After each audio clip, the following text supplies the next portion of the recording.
তুমি আমার ইস্টামে লিখে দিছো দোতলা ফ্ল্যাট, এখন বলতেছো পাঁচতলায়। আমার কাছে কিন্তু কাগজপাতি আছে। ওরে চাচা, তোমার তো স্টাম্প দিছি ঠিকই, ওই জায়গাতে ফ্ল্যাটের দাম উল্লেখ করি নাই। এখন দোতলা ফ্ল্যাটের দাম 80 লাখ টাকা, এখন বাকি দাও 70 লাখ টাকা দাও।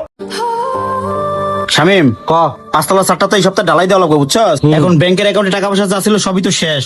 এখন লাখ দশেক টাকা হইলে মনে করো যে 6 তলা কাজটা শেষ করা যাইতো। এদিকে ব্যাংক কোনো লোন টোনও দিচ্ছে না, কি করা যায়? বন্ধু, একটা বুদ্ধি পাইছি। কি? ওই যে আমাকে আমি চাচা আছে না, হ্যাঁ হ্যাঁ, কাজ টাজ করে হ্যাঁ। একটা জমি কেনার জন্য ঘোরাঘুরি করতেছে।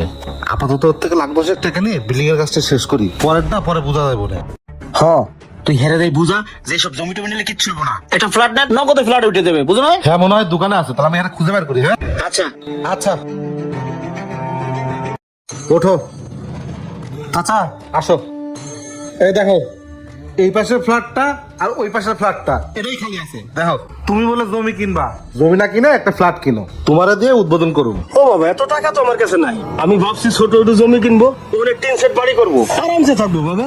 আরে চাচা, তুমি এখন ওই আগের জামানায় পড়ে আছো। তুমি 20 লাখ টাকাতে জমি কিনবা, আরো 50 লাখ টাকা লাগবে তোমার এই বাড়ি তৈরি করতে। কত সময় কি আর এখন আছে? তুমি একটা কাজ করো, 10 লাখ টাকা দাও, বাকি টাকাটা কিস্তি দিও, আইসা এই জায়গায় থাকো। শুধু তোমার জন্যই এই অফারটা, অন্য কারোর জন্য না, বুঝছো?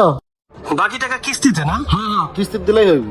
আচ্ছা ঠিক আছে, তাহলে আমার এই সাইডটা দেন, আমি ব্যাংকে যাইতেছি, ব্যাংকে থেকে টাকা তুলে বিকেলে দিয়ে যাবানে। তুমি একটা কাজ করো, ব্যাংক থেকে টাকা তুলে নিয়ে আসে, বিলের টাকাটা দিয়ে যাও, আর ইসলামে একটা চুক্তিপত্র করে নিয়ে যাও, ঠিক আছে? ঠিক আছে বাবা। আচ্ছা, তাহলে চলো। আচ্ছা চলো। চলো।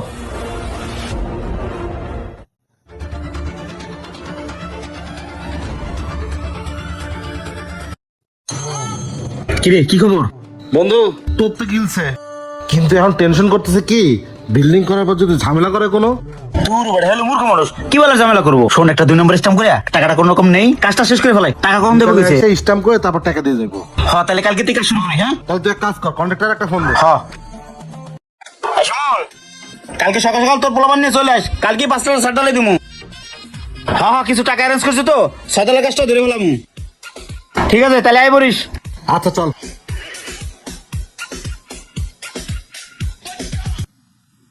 এই শাটারিং গুলো ফেলাই ভিতর দিক সাইড করে রাখিস, পিছনে পিছনে। আসসালামু আলাইকুম বাবা। ওয়ালাইকুম আসসালাম। কি চাচা, কিছু কইবা? 6 মাস আগে ফ্ল্যাটের জন্য টাকা দিলাম, 2 মাস আগে ফ্ল্যাট কমপ্লিট হয়ে গেছে। আমার ফ্ল্যাটটা বুঝে দেন নাকি? ওদিকে আবার রুম টুম ছেড়ে দিছি আমি। ফ্ল্যাট না? ও আচ্ছা, তোমার ফ্ল্যাট তো 5 তলায়, 5 তলায় কাজ ধরবো হের পরে।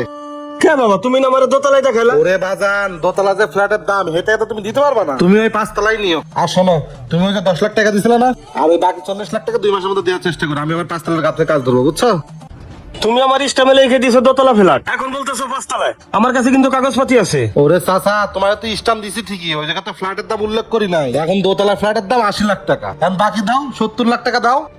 কি কও বাবা, তুমি না কইলা 10 লাখ টাকা দাও আর বাদ বাকি টাকা কিস্তিতে দিও? চাচা, কিস্তি মিস্তির কথা কই না, এমনি ব্যাংক থেকে লোন নিয়ে বিভিন্ন জায়গা থেকে ঋণ টিন নিয়ে আমি ঋণে জর্জরিত, আমি এনে কিস্তি মিস্তি টানতারুম না। আমার কাছে এখন এত টাকা পয়সা নাই, আমি এত টাকা পাবো কই? তাহলে এক কাজ করো, 6 মাস পর আসে তোমার টাকাটা তুমি নিয়ে যাও, আর আমি আরেকজনের কাছে ফ্ল্যাটটা বিক্রি করে 5 তলা কাজ ধরি, তুমি যাও।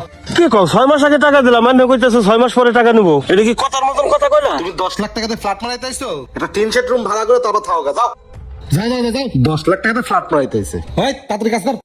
আমি কি করলাম, 10 লাখ টাকা দিয়ে যদি ডুবার ভিতর জমিও কিনতাম, এতদিন জমিটা আমার উঁচু হয়ে গেত।